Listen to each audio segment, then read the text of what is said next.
Okay, so we're here at Denver International Airport in Denver to kick off our episode on takeoffs. Why? Well, for one, they have this ridiculous and terrifying 32-foot tall statue of a horse with glowing red eyes. Dude, look at this thing. It's horrible. Welcome to Denver, am I right? Abandon all hope, ye who enter here. But anyway, the real reason why we're here is because Denver International has the longest commercial runway in North America at 16,000 feet. It's also a large hub airport with a listed field elevation of 5,434 feet, or 1,656 meters, if you're nasty. So, is the elevation of Denver International and the length of its runway related? Viewers, I am here to tell you that indeed they are. You may know just from having lived within the Earth's atmosphere your whole life that air gets thinner as you go higher up in altitude, and you may know by being a viewer of this YouTube series that aircraft fly by moving air. You're probably seeing where I'm going with this, and yes, because Denver International is at a high altitude, aircraft typically require a longer run-up to build the relative wind necessary to achieve liftoff. So for the sake of demonstration, let's stop here and watch this takeoff again. There are a lot of other factors that go into how much runway is required for any particular aircraft to take off. So here we have the biggest airplane in the game, a Boeing 747-8, with all of its fuel tanks fully loaded. That gives us a gross takeoff weight of over 900,000 pounds. Obviously, heavier aircraft are harder to get off the ground, but another thing that a lot of people don't know is that hotter air is actually thinner than colder air, so I took off live weather and I set the temperature slider to be at 91 degrees Fahrenheit. So we have 1,000,000 pounds of airplane at 91 degrees Fahrenheit at over 5,000 feet of altitude trying to take off. Well, let's see how it goes.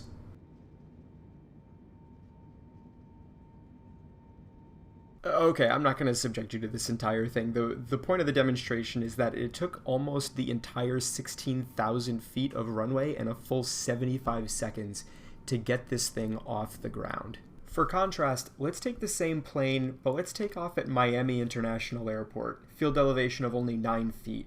We'll only put in close to minimum amounts of required fuel, which will shave off about 300,000 pounds of takeoff weight. And remember, since cold air is denser than warmer air, why don't we go into the weather settings and go for some realism and make it freezing cold in Miami. So remember, we're in the same aircraft, but we're 300,000 pounds lighter, we're 5,000 feet lower in altitude, and it's over 50 degrees colder. And I think you'll find the difference between these two examples to be immediately apparent. So why am I showing you this? Well, because like most things I'm showing you in this series, the mechanical step-by-step instructions don't really explain what you should be focusing on when taking into account the natural variability of flight. I mean, how could I simply give you a visual checklist of what buttons to press during a takeoff when these two examples performed identically result in two takeoffs that manifested over a difference of almost 40 seconds and thousands of feet of runway? What I actually wanted to showcase here is that those step-by-step instructions don't play out similarly from aircraft to aircraft, locale to locale, or even if the temperature or wind is different.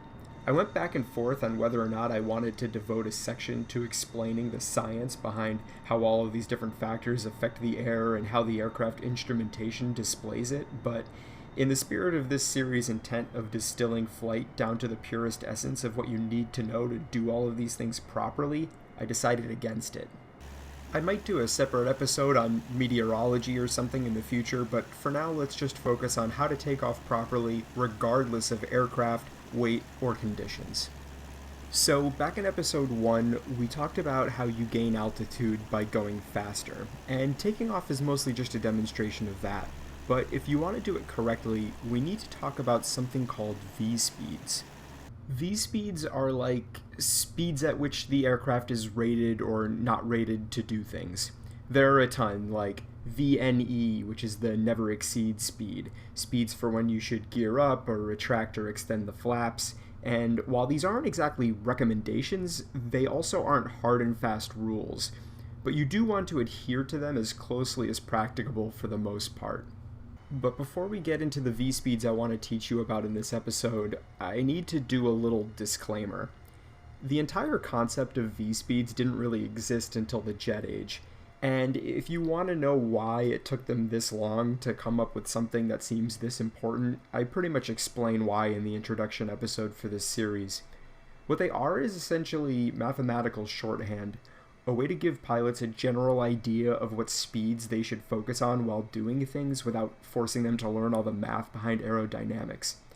Because this concept came about after Langewies's publication, he doesn't name them explicitly, but he does allude to them briefly in a kind of epilogue entitled The Working Speeds of an Airplane.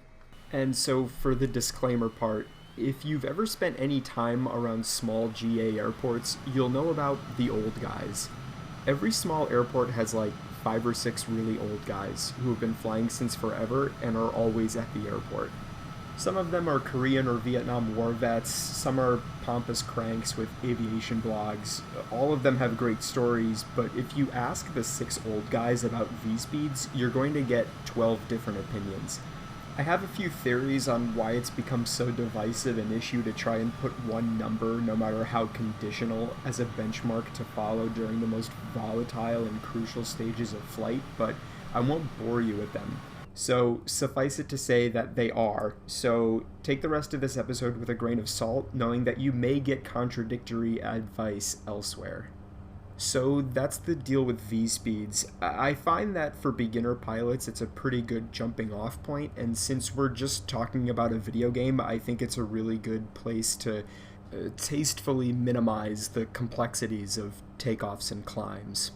It would be really nice if Microsoft Flight Simulator included V-speeds in the specifications tab in the hangar, but instead they give you like a character bio, like this is a fighting game or something.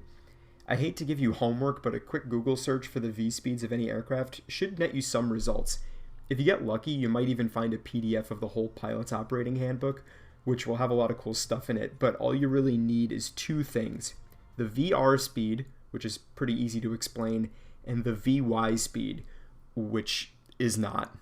So first is VR speed. The R in VR stands for rotation, as in the speed at which the aircraft can rotate back into a climb angle and officially take off. If you noticed in my 747 demonstrations at the beginning of this episode, I rotated at around 175 knots as indicated on the avionics display in both instances. It just took an extra 45 seconds to reach the VR speed in one demonstration than the other. And the next one is the VY speed. I'm going to wildly oversimplify what the VY speed is, but the exact definition is the speed which is the best rate of climb, or I guess the speed that is the most efficient and easiest to maintain during a climb, theoretically. Depending on what you dig up on the internet, you may actually find different VY speeds for the same aircraft depending on weight and altitude, but it doesn't change so drastically that the principles you should be following do. Again, V-speeds aren't hard and fast rules, and there is some debate over their efficacy, but it was what I was taught when I was in flight school, and it has sort of become the party line of the FAA for official documents regarding flight operations, so it is what we're going to be dealing with today. So without further ado, let's get a demonstration going. We have here a Cessna 172 Skyhawk, and according to Google and what I kinda remember from flight school, the VR speed for this aircraft is 55 knots, and the VY speed is 78 knots. So we've begun our takeoff roll, and we're going to be focusing on 2 things right here front and center in the avionics display. On the left we have our airspeed indicator, and on the right we have our vertical speed indicator, which is basically just telling us how fast we're climbing. And so once our speedometer reaches 55 knots, assuming everything's gone swimmingly up into this point, we should have no trouble pulling back on this stick and attaining positive altitude. And once we're officially in the air, we can start focusing on getting that good rate of climb. This is where it takes a little bit of finesse. Remember in episode 1, we discussed that increasing the throttle makes you go up and pitching the nose down with the throttle open just makes you go faster? Climbing is sort of an exercise of everything we learned during that segment, which is why we learned it first.